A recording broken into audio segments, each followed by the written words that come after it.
اللہ تعالیٰ کا بہت بڑا احسان یہ ہے کہ اللہ تعالیٰ نے ہمیں انسان بنایا، مسلمان بنایا، حضور اکرم صلی اللہ علیہ وسلم کا امتی بنایا۔ اب ہمارے ذمے ہے کہ رسول اکرم صلی اللہ علیہ وسلم کا امتی ہونے کی حیثیت سے رسول اکرم صلی اللہ علیہ وسلم کی ہدایات پر عمل کریں۔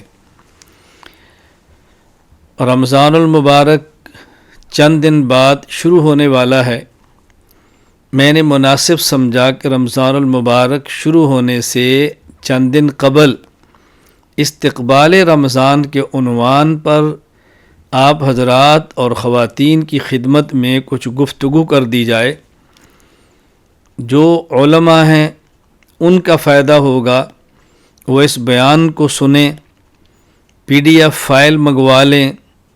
اس کی روشنی میں رمضان المبارک کے ابتدائی دنوں میں یا رمضان شروع ہونے سے قبل اپنی مساجد میں اپنے متعلقین کو، اپنے حلقہ احباب کو رمضان سے متعلق ہدایات عنایت فرمائیں۔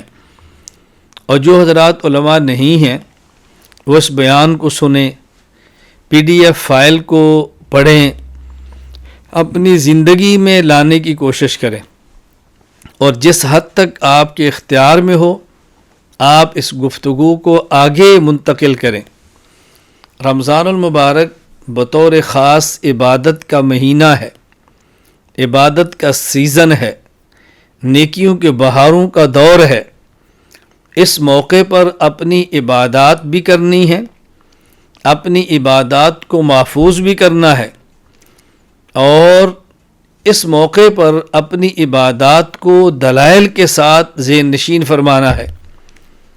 رمضان جیسی اہم عبادات کو لڑائی، جھگڑا، فسادات کی نظر نہیں کرنا، بلکہ اطمینان کے ساتھ اپنی عبادت میں لگ جائیں۔